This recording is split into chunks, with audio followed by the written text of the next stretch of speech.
Olá, o Informe Alema está entrando no ar, trazendo as notícias desta quarta-feira, 7 de abril. O presidente da Assembleia Legislativa do Maranhão enviou uma mensagem à Defensoria Pública do Estado, que está completando 20 anos de serviços prestados à população maranhense. Ontem, para comemorar a data, foi realizada uma cerimônia virtual. Há 20 anos, o acesso da população mais carente à justiça e aos direitos é garantido pela Defensoria Pública do Maranhão. Atualmente, cerca de 600 atendimentos são feitos diariamente a quem não pode pagar um advogado. 199 defensoras e defensores públicos espalhados em 45 comarcas que atendem a 97 municípios maranhenses disponibilizam serviços como pedido de pensão alimentícia, divórcio, investigação de paternidade, ações relacionadas ao direito das minorias e inventários, que estão entre as principais demandas. Uma cerimônia realizada de forma remota celebrou as 2 décadas da instituição e homenageou os primeiros defensores públicos do Estado. O presidente da Assembleia Legislativa do Maranhão, deputado Otelino Neto, ressaltou o trabalho da Defensoria como essencial para a população e destacou os esforços da Alema para contribuir para o fortalecimento da Defensoria Pública do Estado. Hoje quero cumprimentar a todos os defensores públicos do Estado do Maranhão, agora que a Defensoria Pública está fazendo 20 anos, e tem se fortalecido e, consequentemente, podido dar uma assistência maior, especialmente àqueles que precisam de orientação jurídica, mas que muitas vezes não têm condições de contratar um advogado. A Defensoria Pública é essencial para a sociedade, por ela estar presente defendendo os interesses daqueles que muitas vezes são menos assistidos pelo poder público. Por isso, deixo aqui o registro desse momento importante do aniversário da Defensoria e também que por aqui já passaram projetos pela Assembleia que nós aprovamos, que permitiram que a Defensoria Pública se fortalecesse e que pudesse prestar um serviço cada vez melhor. O defensor-geral Alberto Bastos falou sobre os desafios da instituição para atender cada vez mais maranhenses em todos os municípios. Nós temos hoje como desafio a expansão cada vez maior para que a gente possa atingir o comando constitucional de chegar à Defensoria Pública em cada uma das 112 comarcas. Atualmente nós estamos em 45 e pretendemos até o final do ano chegar a mais 18 comarcas, totalizando aí a mais 42 municípios, incluindo aí os termos judiciários e atingindo mais de 1 milhão de pessoas. A gente aqui aproveita esse momento para parabenizar todos os defensores e defensoras, os servidores que tanto contribuem para o crescimento da instituição e, por consequência, promover cidadania, acesso a direitos e à justiça a quem mais precisa em todo o estado do Maranhão. Em tempos de cuidados com a Covid-19, é preciso também estar atento a outras doenças respiratórias que podem surgir principalmente por conta do clima úmido nessa época do ano. A Cilda convive com uma rinite há bastante tempo. Quando aparecem as crises, vem espirros, olhos vermelhos, vias respiratórias congestionadas, aí já viu, né?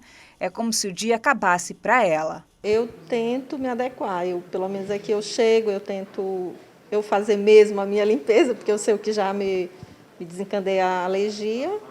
E em casa também eu tenho muito cuidado. Evito bastante coisas, tapetes, coisas muito com pelo, eu evito bastante. A Cilda diz ainda que as crises ocorrem com mais frequência com a chegada do período chuvoso, mas não é por acaso que rinite, gripe, sinusite, pneumonia e tantas outras enfermidades desse tipo aparecem mais quando começam as chuvas. A explicação é dada por esta doutora em saúde pública. Nesse período de chuva, há uma maior probabilidade de haver um aumento de água, né, canalizada. Então, a população, de uma forma geral, tem que ter cuidado com a água que ela consome, com os alimentos que ela ingere, com a higiene pessoal e com a higiene do ambiente. Isso de uma forma geral, né? Com as chuvas, vem o clima úmido que favorece tosses, espirros, coriza e crises alérgicas. Nessas situações, as pessoas se tornam transmissoras e receptoras com as condições perfeitas para as doenças respiratórias. Esta pneumologista também alerta para outras enfermidades e, claro, não fica de fora a Covid-19. Que nós podemos atribuir a 2 fatores principais. Por um lado, o fator relativo ao organismo, que não consegue equilibrar essas condições de modo a manter um funcionamento adequado do nosso sistema respiratório, então nós ficamos mais vulneráveis às infecções. E por outro lado, o clima, ele favorece a multiplicação e a propagação intensa de vírus e fungos, principalmente quando se tem uma umidade muito elevada associada a altas temperaturas. Essas infecções acometem aparelho respiratório superior, como vias aéreas inferiores. Existem alguns cuidados básicos que devemos adotar para evitar esses problemas de saúde com a famosa mudança de clima. Manter-se bem hidratado, evitar aglomerações, lavar as mãos, vacinas atualizadas. Seguindo essas dicas, já é um bom começo para atravessar este período chuvoso com mais tranquilidade. E hoje é dia do jornalista, profissional que nesses tempos de pandemia tem ajudado a orientar a população diante das dificuldades trazidas pelo novo coronavírus. Um desafio e tanto para quem precisa informar sem deixar de se cuidar. Foi por meio de uma notícia jornalística que ficamos sabendo do início da pandemia do novo coronavírus. E nesta tarefa de manter todos informados, os jornalistas cumprem um papel fundamental. Mas a busca pela notícia os coloca diante de um dilema: informar e não se contaminar. Os principais desafios para mim, durante a pandemia, no início da pandemia, foi ter que lidar com as minhas emoções. Somos profissionais, sabemos que nós temos o senso de responsabilidade, é o nosso dever levar a informação, mas ao mesmo tempo que estávamos ali cumprindo o nosso dever enquanto profissionais de comunicação, nós somos humanos. E eu tinha medo, lógico, de me contaminar, de trazer o vírus aqui para minha casa, de contaminar pessoas que eu amo. E mesmo assim, a gente conseguiu trabalhar bem no início da pandemia, até que todas as medidas, os protocolos de segurança fossem tomados e a gente conseguisse se adaptar a esse novo momento. Diante da pandemia, estar bem informado pode significar sobrevivência.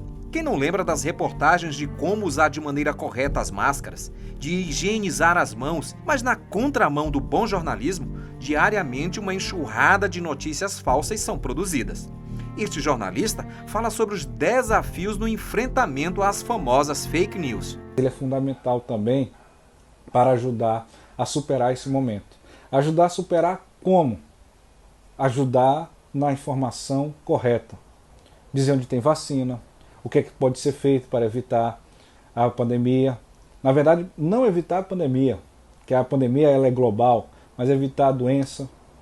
E fontes, principalmente as oficiais, também são necessárias para evitar o combate à fake news. Outra realidade vivida pelos jornalistas é que o vírus alterou a rotina das redações. As reuniões de pauta agora são assim, com pouquíssimas pessoas na redação, mas a tecnologia se encarrega de colocar todos juntos. A gente sempre tinha uma participação muito grande presencial dos produtores para discutir as matérias que seriam trabalhadas naquele dia, com esse agravamento da pandemia, né, com essa fase mais aguda, a gente precisou mudar um pouco isso, né? As reuniões permanecem sendo diárias, no entanto, a gente precisou ter um distanciamento. E para isso a gente acabou utilizando do recurso mais remoto, né, para que essas reuniões pudessem ser feitas de forma remota, garantindo aquilo que são as medidas sanitárias mais básicas de distanciamento social, mas continuando desenvolvendo o trabalho. Dados de uma organização não governamental suíça apontam que cerca de 1.000 jornalistas já morreram em decorrência da Covid-19. Agora adivinhe um dos países onde isso mais acontece. Se você pensou em Brasil, acertou. Por isso, agora mais do que nunca, além de estar preocupado com a notícia, o jornalista deve estar sempre atento ao uso da máscara. Claro, usar um álcool em gel, porque nem em todo lugar existe água e sabão disponível para lavar as mãos, e também manter o distanciamento dos entrevistados. E nestes tempos tão difíceis, com o número de mortes assustador, às vezes o jornalista tem que noticiar a morte de um colega de trabalho. E a gente lamenta que, no meio de tudo isso, a gente precise noticiar de forma clara, objetiva e tentando deixar a emoção de lado, mortes de pessoas próximas, de amigos e colegas de trabalho. Isso é muito difícil. É difícil a gente separar só a notícia fria do que dizer que um colega de trabalho perdeu a guerra contra a Covid-19. De fato, mexe muito com todos nós. E encerramos esta matéria lembrando de alguns profissionais da comunicação que perderam a vida para a Covid-19. Roberto Fernandes, Batista Matos, Juarez Souza, Rosenira Alves, Alfredo Menezes, Ronald Damasceno, Maicon Rangel e Sidney Carvalho.